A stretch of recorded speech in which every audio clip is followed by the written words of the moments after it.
ఒక మాట చెప్తుంది శాస్త్రం, దారిద్ర్యము, మరణము, భయము, ఈ మూడు ఎంతవరకు ఉంటాయో తెలుసా? అద్భుతంగా చెప్తోంది శివపురాణం. దారిద్ర్యము, మరణము, భయము ఎంతవరకు ఉంటాయంటే శివపూజ ప్రారంభించే వరకు ఉంటాయి. ఇక్కడ అర్థమైందా? తెలుగులోనే చెప్పానమ్మా నేను.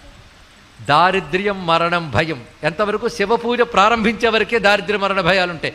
శివపూజ ప్రారంభించాక శివానుగ్రహం వల్ల అవన్నీ తొలగిపోతాయి. అది చెప్పాడు. శివుడు ఎలా తొలగిస్తాడు? ఏ ప్రారబ్ధం వల్ల ఇవి వచ్చాయో ఆ ప్రారబ్ధాన్ని రెక్టిఫై చేస్తాడు ఆయన ఇక్కడ. అందుకే ఈయనకి బాగా అలవాటు చేసిందని చిన్నపిల్లవాడికి భగవత్ పూజ అలవాటు చేశాడు, మంత్రజపం అలవాటు చేశాడు, శుద్ధిగా సకాలంలో నిద్ర లేవడం, మంచి అలవాట్లు ఇవన్నీ చేశాడు. అంటే నీ ప్రారబ్ధంలో అకాల మృత్యు ఉన్నా నీ ప్రవర్తన సక్రమంగా ఉంటే దాన్ని కూడా దాటవచ్చు. ఈ ఒక్క కథ ద్వారా ఎన్నో